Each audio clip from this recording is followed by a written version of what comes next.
My season preview for the 2025 to 2026 season for our Canucks.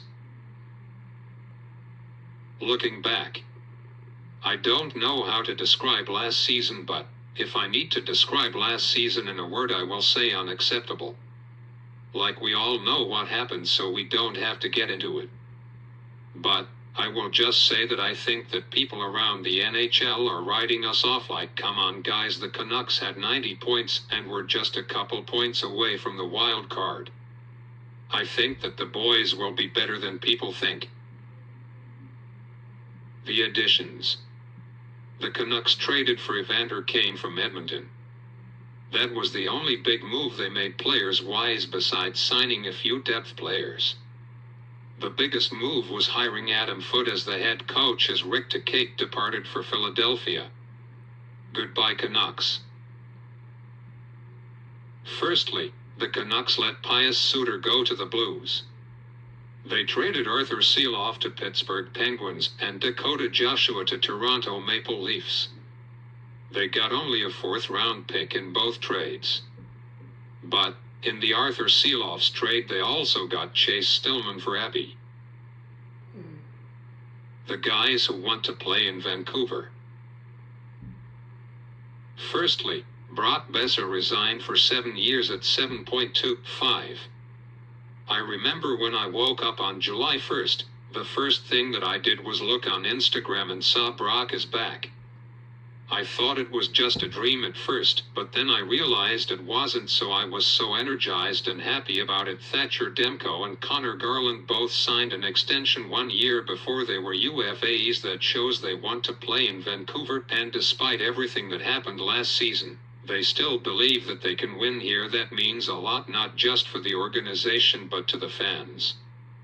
I can't remember the last time players openly saying they want to stay here.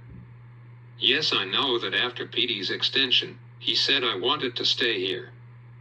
But I can't recall a player saying that and resigning 1 year before. Questions?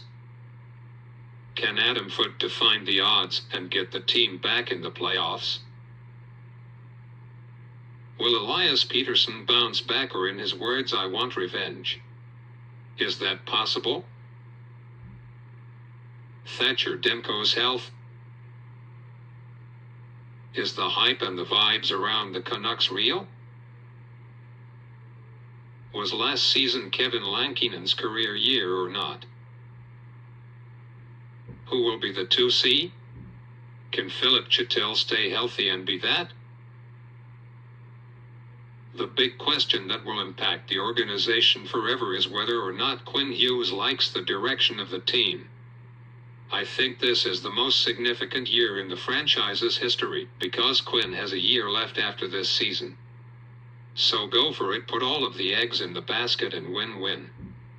I am not saying a Stanley Cup, but maybe a second-round appearance. My opinions. The Hockey News has the Canucks at 4th place in the division, but I think they can be in the top 3 because beside those LTIR Golden Knights who added Mitchie from Toronto, no one really added. Edmonton still is finding a goalie. They also lost some talent in Kane and Perry. LA did nothing major but hiring the Excelsiors GM and signing a few depth options like Perry. I can see an opportunity for Vancouver to get into the top 3.